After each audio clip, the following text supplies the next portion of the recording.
911, what's your emergency? He's trying to kill me. Please, help. The desperate voice of 26-year-old Charniese Brown pierced through the 911 dispatcher's headset. It was March 8th, 2021, just one day after her birthday. The sounds that followed would haunt everyone who heard them. The struggle, the screams, and finally, the devastating silence. In those terrifying moments, as Charniese fought for her life in her Kenosha, Wisconsin home, 6 children played outside, unaware that their world was about to change forever. The 911 operator listened helplessly as the horrific attack unfolded in real time. Police were already racing to the scene, but for Charniese Brown, time was running out. What started as accusations of infidelity would end in a brutal act of violence that shocked an entire community. At just 24 years old, Charniese Brown was building a life as a dedicated mother of 4 and certified nursing assistant when she met 49-year-old Ranon Brownlee in the summer of 2019. Their 25-year age difference raised eyebrows, but Charniese saw potential in their relationship. They worked to blend their families, her 4 children and his 2, creating a household of 6 children between the ages of 4 and 11 in their Lincoln Park neighborhood home. But beneath the surface of their seemingly stable relationship, Ranon's insecurities about their age difference festered. These insecurities manifested in constant accusations of infidelity and controlling behavior. Despite having no evidence, he became consumed by the idea that his younger girlfriend was unfaithful. These unfounded suspicions would ultimately drive him to commit an act of violence so severe that it would leave 6 children without a mother. Before we continue this devastating story, I need you to understand something crucial. Domestic violence can happen to anyone, regardless of age, background, or circumstances. If Charniese's story resonates with you or reminds you of someone you know, this video contains vital information that could save a life. Take a moment right now to hit that subscribe button and ring the notification bell. In the comments below, share any warning signs of domestic violence you're aware of. Your insight could help someone else recognize danger before it's too late. If you know someone who needs to hear this story, hit that share button. This isn't just another true crime story. It's a powerful warning about how quickly domestic violence can escalate to murder. And for those wondering if Ranon showed warning signs before that fatal day, stay tuned. The evidence will shock you. Born on March 7, 1995, Charniese Brown discovered her calling early in life, caring for others. After graduating from Ruther High School, she pursued her dream of becoming a certified nursing assistant. At Meadowmere Southport, she quickly earned a reputation for her gentle touch and unwavering dedication to her patients. But it was in motherhood where Charniese truly shined. As a young mother of 4, she mastered the delicate balance between career and family life. Her social media was filled with joyful moments, dancing with her children on TikTok, helping with homework, and creating special memories that her kids would cherish. Despite the challenges of raising 4 young children while working full-time, Charniese approached each day with determination and joy. Her colleagues often remarked how she brought the same patience and compassion from her nursing work into her role as a mother. She'd arrive at work with stories about her children's achievements, sharing photos of their latest milestones, always putting their needs before her own.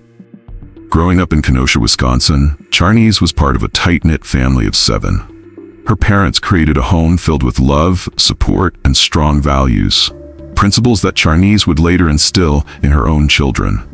The bond between family members ran deep, with regular gatherings, shared meals, and a support system that remained unshakable through life's challenges. Those who knew Charniese described her as a beacon of positivity. Her laugh was infectious, her smile genuine, and her ability to find joy in life's simple moments remarkable. Friends often sought her advice, drawn to her natural empathy and understanding nature. She had an extraordinary gift for seeing the good in others, a quality that made her exceptional at her job, but sometimes left her vulnerable in personal relationships. Despite facing the typical struggles of a young single mother before meeting Ranon, Charniese never let hardships dim her spirit. She maintained an optimistic outlook, teaching her children resilience through example. Her mother would later reflect that this same trusting, positive nature that made Charniese so beloved by many would ultimately be exploited by someone who didn't deserve her trust. On March 7th, 2021, Charniese celebrated her 26th birthday, surrounded by her children and loved ones. Photos from that day show her beaming, arms wrapped around her kids, unaware it would be her last celebration. She spent the evening doing what she loved most, making TikTok videos with her children, their laughter filling their home as they attempted silly dances together. That final birthday captured everything Charniese stood for: family, joy, and creating beautiful moments with her children. She had plans for their future. Her eldest was showing interest in healthcare, inspired by watching their mother care for others. She'd recently started a savings account for each child's education and spent hours helping them with homework, determined to give them every opportunity she could. In text messages to friends that week, she expressed hope for a fresh start. She was researching bigger apartments, planning summer activities for the kids, and considering advancing her nursing career. These weren't just dreams. They were carefully laid plans by a mother determined to build a better life. None of these plans would come to fruition. Less than 24 hours after her birthday celebrations, Charniese's life would be brutally cut short. In the summer of 2019, 24-year-old Charniese met Ranon Brownlee at a local community event. At 49, Ranon was not only twice her age, but carried a hidden history of violence that spanned decades, including convictions for battery, bail jumping, and property damage. None of this was apparent to Charniese when she first met him. To her friends and family, Charniese explained that Ranon seemed different from other men she dated. He presented himself as stable, established, and ready for a serious relationship. The 25-year age gap concerned her family, but Charniese defended her choice, pointing to Ranon's apparent maturity and his role as a father to his own children. Their courtship moved quickly. Within months, they were discussing moving in together. What Charniese saw as romantic eagerness was, in reality, the first sign of Ranon's controlling nature. He pushed for commitment rapidly, wanting to cement his place in her life before she could notice the red flags that would soon become impossible to ignore. The first hints of trouble emerged within months of their relationship.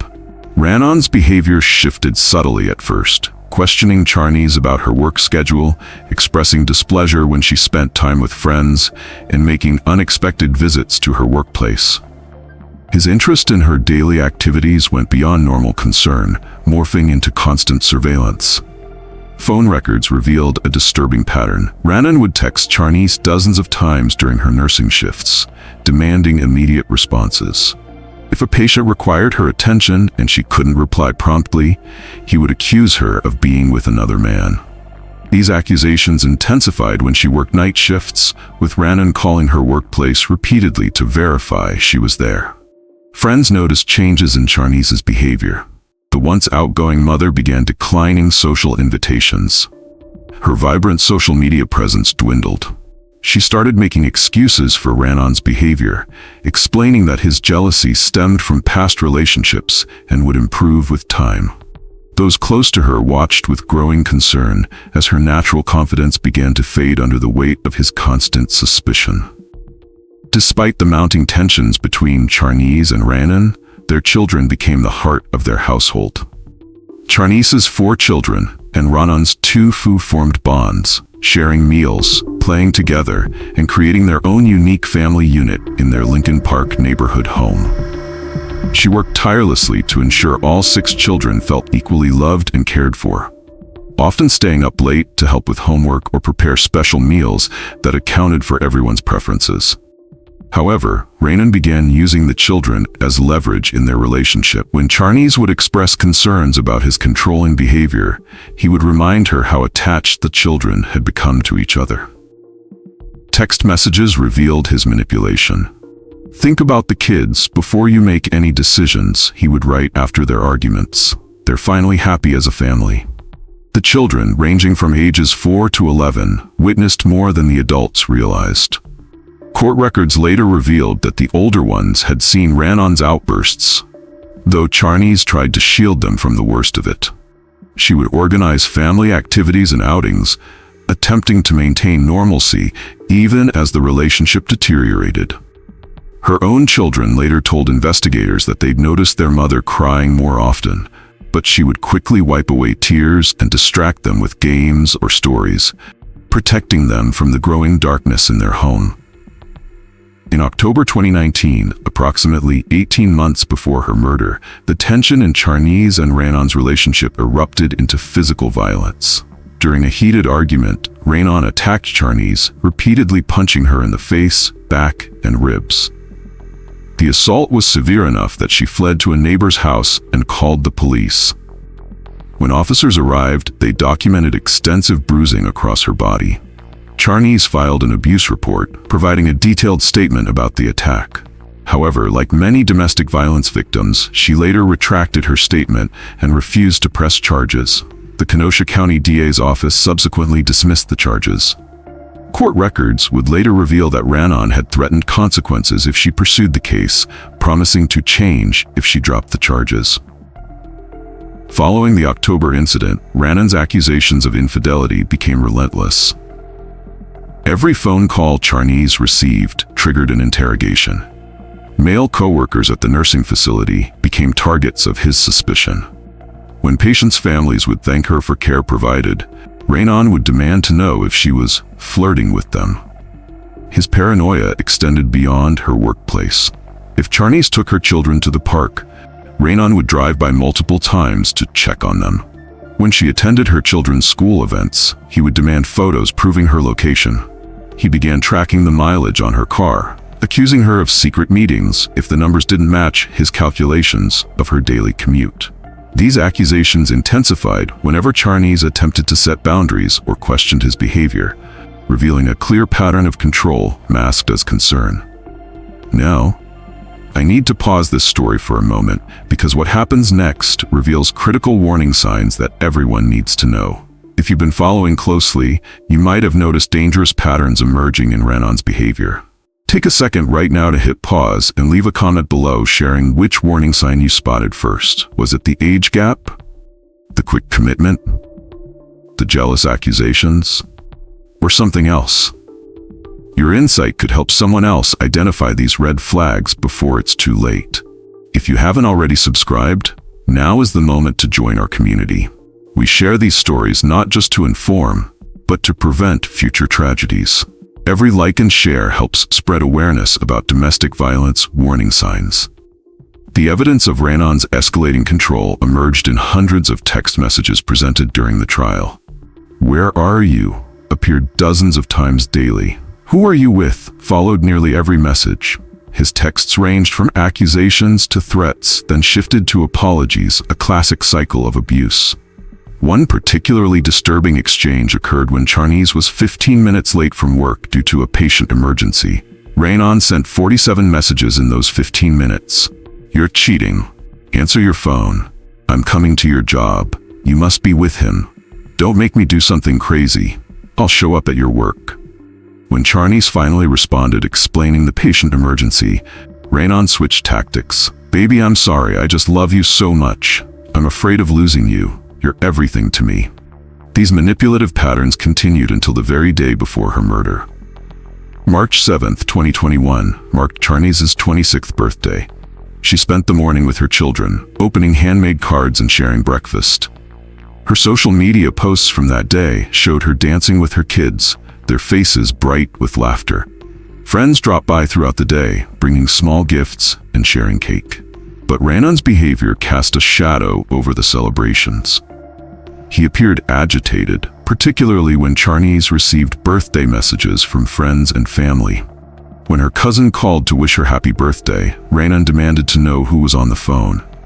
Later that evening, as Charniese played music and danced with her children in the living room, Ranon sat apart, scrolling through her phone, searching for evidence of imagined infidelity. None of the birthday photos captured what was brewing beneath the surface. This would be Charniese's last birthday.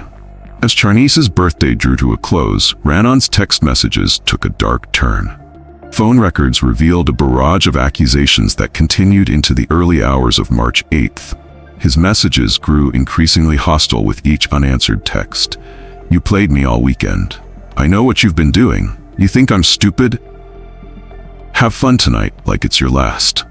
When Charniese finally responded, explaining she was putting the children to bed, Ranon escalated further. "You already cheated. The crime is done. Just remember, you're saying the state can have my kids. They're better off. I don't care what happens to me. Life is over to me. I am done. I can't take it no more." Each message grew more ominous than the last, building toward his most chilling threat. Among the string of threatening messages, one stood out for its calculated cruelty. "Your balloon release party is coming." This wasn't a random threat. It held devastating significance for Charniese and her family. The message referenced a planned memorial event for Charniese's brother, who had been murdered in Michigan. The family had organized a balloon release ceremony to honor his memory, a common tradition to help families process grief. By referencing this deeply personal family tragedy, Ranon demonstrated not just anger but a deliberate intent to cause emotional harm.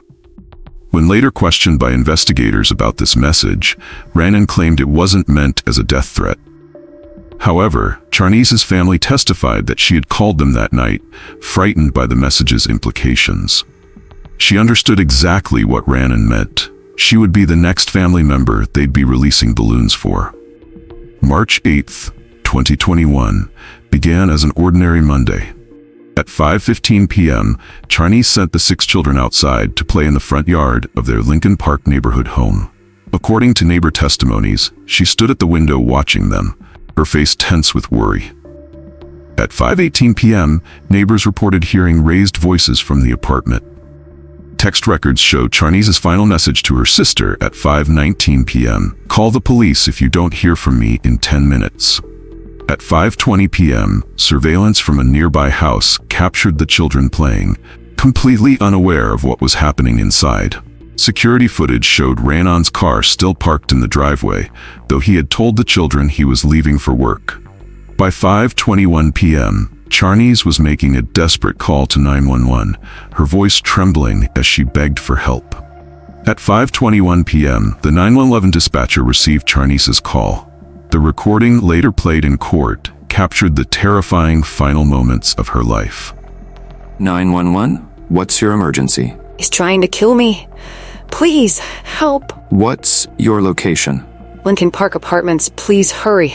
The dispatcher heard sounds of a violent confrontation, furniture crashing, Charniese's screams, and Ranon's voice in the background. The call captured Charniese's footsteps as she ran through the apartment, desperately trying to escape. No, please. The kids are outside. These were among her last words, showing that even in her final moments, Charniese's thoughts were with her children. The call ended at 5:23 p.m. with the sound of a gunshot. The attack began in the bedroom where Ranon first confronted Charniese with a knife. As she attempted to escape, he pursued her through the apartment. The crime scene revealed a horrific trail of violence, from the bedroom closet, through the living room, and toward the exit. Evidence presented in court showed that Ranon stabbed Charniese multiple times, focusing on her head and neck. As she tried to flee down the outside stairwell, Ranon retrieved a shotgun he had hidden earlier that day. Investigators found signs of struggle on every floor of the stairwell, indicating Charniese fought desperately for her life. Blood evidence showed she had almost reached the bottom of the stairs when Ranon fired the shotgun, striking her in the back of the shoulder. The brutal combination of stab wounds and the gunshot proved fatal. All this happened while their 6 children played just yards away. At 5:23 p.m., just 2 minutes after Charniese's 911 call, Kenosha police officers arrived at the Lincoln Park Apartments. Officer Luke Cordier immediately entered the building, despite reports of an armed suspect inside. As he approached, he could hear the children playing, still unaware of the tragedy unfolding. Officers found Charniese on the stairwell, with Ranon standing nearby, the weapon still in his possession. They quickly secured the scene and began immediate life-saving measures. One officer started CPR, while others ensured the children couldn't see what was happening, quickly moving them to a safe location.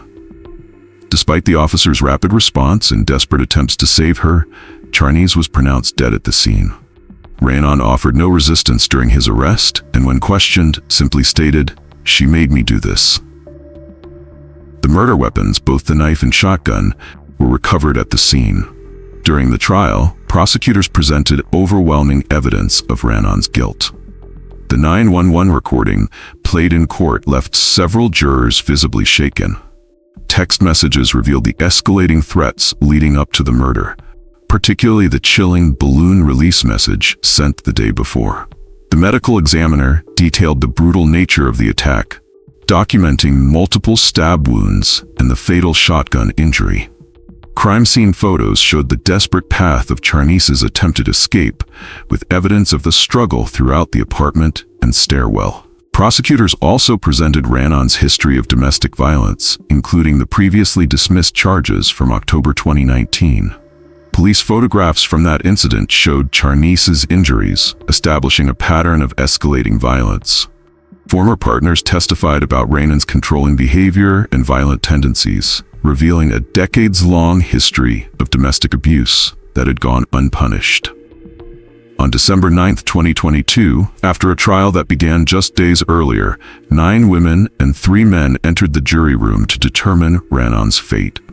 Their deliberation would prove to be one of the shortest in Kenosha County history. The jury took less than 20 minutes to reach their verdict. They unanimously found Ranon Brownlee guilty of first-degree intentional homicide. As the verdict was read, Charnice's family members, who had attended every day of the trial, held each other in tearful embrace. Ranon showed no emotion as the verdict was announced. His only statement to the court was a brief attempt to justify his actions, claiming he lost control due to suspected infidelity. The jury foreman later told reporters that the evidence was so overwhelming, particularly the 911 call, that there was never any doubt about their decision. On April 17, 2023, Ranon Brownlee stood before a Kenosha County judge for sentencing. The courtroom was packed with over 20 of Charnice's loved ones, each wearing purple ribbons in honor of Domestic Violence Awareness. Before announcing the sentence, the judge allowed victim impact statements. Charnice's mother addressed the court, her voice strong despite her grief. "You didn't just kill my daughter. You destroyed 6 children's childhoods. You robbed them of their mother's love, their innocence, and their sense of safety." Ranon declined his opportunity to speak, showing no remorse for his actions. The judge, noting his extensive history of violence and the premeditated nature of the murder, delivered the maximum sentence: life in prison without the possibility of extended supervision. "Mr. Brownlee, you've demonstrated that you're a grave danger to society," the judge stated. "Your actions were not just a crime of passion as you claim, but a calculated act of domestic terrorism against a woman whose only crime was trying to leave you. This court ensures you will never have the opportunity to harm another woman again." In the aftermath of Charnice's murder, her family faced the devastating task of rebuilding shattered lives. A heart-wrenching Instagram post from her brother captured their raw grief. "This will never be okay. I'm struggling every day. I am trying to keep moving, but this is the hardest thing to deal with. You're worth so much more than that. I never liked that. He wasn't worthy of you. My nieces and nephews didn't deserve this either. But you know we got them, sis.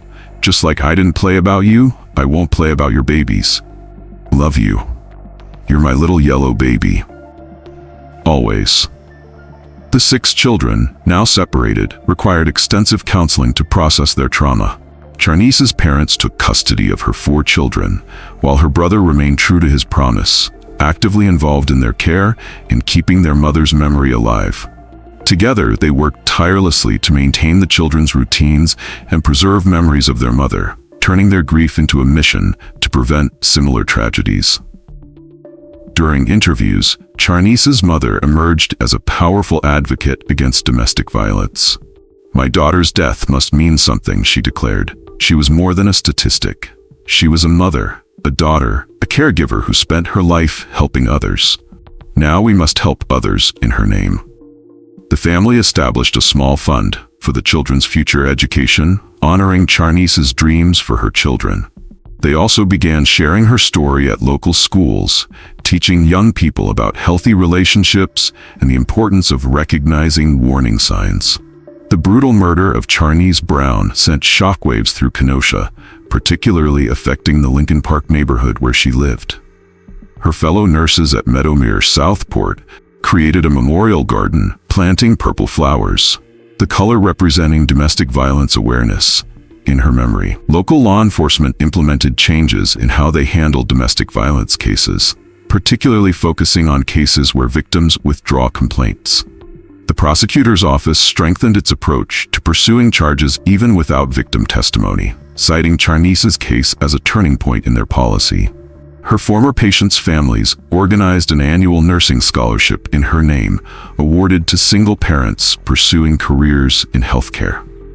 The scholarship serves dual purposes, supporting aspiring healthcare workers while raising awareness about domestic violence in healthcare settings, where caregivers often encounter victims of abuse. As we close Charniese Brown's story, we must remember that domestic violence claims lives every day. The warning signs Ranon displayed: extreme jealousy, isolation tactics, rapid relationship progression, and age-power dynamics weren't unique to this case. They're red flags that appear repeatedly in similar tragedies. If this video has affected you, please take action now. Share it with someone you're concerned about. Use the comment section below to share resources for domestic violence survivors in your area. Every comment increases the visibility of this video, potentially reaching someone who desperately needs to see it.